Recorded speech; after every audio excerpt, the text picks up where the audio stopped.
قرآن میں اللہ نے یہاں یہ بھی حکم دیا یغضوا من ابصارہم، اے ایمان والو اپنی نظروں کو جھکایا کرو، عورتوں کو تاک تاک کے مت دیکھا کرو، جو دیکھنے کی ہے تمہاری بیوی ہے اس کو دیکھنے کا تمہیں ٹائم نہیں مل رہا، اور ساری دنیا کی انٹیوں کو تم نے دوست بنایا ہوا اپنا۔ اور اللہ نے عورتوں کو بھی حکم دیا کہ اپنی نظروں کی حفاظت کریں، ضرورت کے وقت دیکھنا جائز ہے، جہاں ذرہ برابر بھی شہوت کا فتنے کا اندیشہ ہو وہاں بالکل حرام ہے۔ اور ان آیتوں میں اللہ تعالیٰ نے مسلمان عورتوں کو پردے کا حکم دیا، یہ بہت امپورٹنٹ آیت ہے، بس یہ کہہ کے میں بیان ختم کرتا ہوں۔ اللہ نے فرمایا کہ عورت اپنی زینت ظاہر نہیں کر سکتی سوائے اپنے شوہر کے، او آبائہن، اور اپنے باپ دادا کے، او آبائی بعولتہن، اپنے شوہروں کے باپ دادا یعنی جو سسر کہتے ہیں وہ بھی محرم ہیں، اور ابنائہن، اپنے بیٹے، ابنائی بعولتہن، اپنے شوہر کے بیٹے جو ستیلا بیٹا کہلاتا ہے وہ بھی محرم ہیں، اپنے بھائی، بنی اخوانہن، بھائیوں کے بیٹے جن کو بھتیجا کہا جاتا ہے، بنی اخواتہن، بہنوں کے بیٹے جن کو بھانجا کہا جاتا ہے، یہ ہے محرم رشتے، ان کے علاوہ عورت کسی کے سامنے نہیں آ سکتی۔ دیور بھی داخل ہے اس میں، چچا زاد بھائی بھی داخل ہے، خالہ زاد بھائی بھی داخل ہے، پھوپھی زاد بھائی بھی داخل ہے۔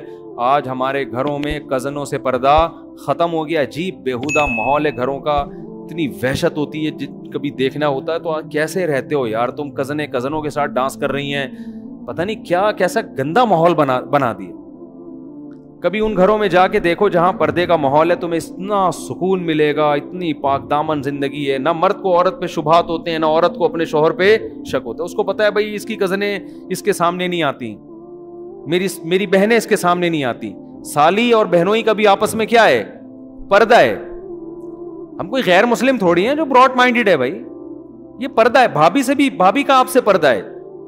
ہم جوائنٹ فیملی میں رہا کرتے تھے، الحمدللہ ہم 4 بھائی اور سب کی زوجات سب اکٹھے رہے ہیں، لیکن الحمدللہ یہ میں اس لیے بیان کر رہا ہوں، لوگ کہتے ہیں ایک فیملی میں رہ کے بھابیاں دیوروں سے پردہ نہیں کر سکتی، تو ہمارے ہاں تو ہوا ہے بھائی، کئی سال تک ہم اکٹھے رہے ہیں، سب پردہ ہوتا تھا ہمارے گھروں میں۔ اللہ حضرت مفتی رشید احمد صاحب رحمہ اللہ جو میرے شیخ و مرشد ہیں ان کو جزائے خیر دے، انہوں نے ایسا پردہ کروایا، ان سے جب بیعت ہوئے تو ایسا زبردست پردہ الحمدللہ ہمارے گھر میں ہوا، تو ہم ایک ہی دسترخوان پہ کھاتے بھی تھے، پردے کے ساتھ کھاتے تھے۔ تو یہ خام ایک وہم ہے کہ بھائی جوائنٹ فیملی میں پردہ نہیں ہو سکتا، تو یہ غلط ہے بھائی۔ چچا زاد بھائی، خالہ زاد بھائی، پھوپھی زاد بھائی، ماموں زاد بھائی، یہ سگے بھائی نہیں ہیں، ان سے شادی جائز ہے۔ اسی طرح ممانی کا بھی پردہ ہے آپ سے، چچی کا بھی پردہ ہے آپ سے، چچی بھی نامحرم ہے، ممانی بھی نامحرم ہے۔ ماموں مر جائیں تو آپ اپنی ممانی سے شادی کر سکتے ہو، چاچا مر جائے تو آپ اپنی چاچی سے شادی کر سکتے ہو، تو نامحرم ہو گئی نا یہ۔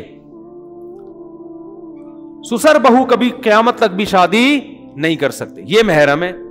تو فرق کرنا پڑے گا محرم اور نامحرم کا۔ لبرل لوگوں نے یہ فرق کو مذاق بنا دیا ہے، تو یہاں اللہ نے قرآن میں عورتوں کو حکم دیا ہے کہ یہ وہ لوگ ہیں جن کے سامنے تم آ سکتی ہو، اور یہ وہ لوگ ہیں جن کے سامنے تم نہیں آ سکتے۔ اور آخری بات کہہ کے بیان ختم کرتا ہوں، سسر عورت کے لیے محرم تو ہے بہو کے لیے، لیکن بہو اس کو بلا حائل ہاتھ نہیں لگا سکتی، خوب سمجھ لیں۔ سسر اور بہو آپس میں کیا ہیں؟ محرم ہے، پردہ نہیں ہے، لیکن سسر بہو سے مصافحہ بولو نا نہیں کر سکتا۔ ایک صاحب نے بتایا کہ میری شادی ہوئی ہے، میری بیگم کو چوڑیاں میرے ابا پہنا رہے ہیں ہاتھ میں، اور کہہ رہے مجھے تکلیف ہو رہی تھی یار، اچھا نہیں لگ رہا تھا، تو بالکل غلط ہے۔ ابا اس کو جب سمجھاؤ تو کہہ رہے ہیں بہو میری بیٹیوں کی طرح ہے، تو سسر بہو کو ہاتھ نہیں لگا سکتا۔ بعض دفعہ گلے ملنے کا رواج ہوتا، ساسیں دامادوں کو گلے مل رہی ہیں، بھائی یہ بے غیرتی ہے، بے شرمی ہے، حیا بھی کوئی چیز ہوتی ہے۔ ماں کی طرح ہے یقیناً ساس، لیکن سگی ماں تو نہیں ہے نا، تو اتنا نہیں۔ اور پھر یہ رشتے بڑے خطرناک ہوتے ہیں، خدا نہ خواستہ سسر اور بہو میں کوئی ذرا سا بھی ریلیشن ہو جائے تو میاں بیوی کا رشتہ حرام ہو جاتا ہے۔ اس کی تفصیل میں کئی بار بیان کر چکا ہوں، ابھی زیادہ ڈیٹیل میں نہیں جاؤں گا میں، تو ریزرو رہنا چاہیے۔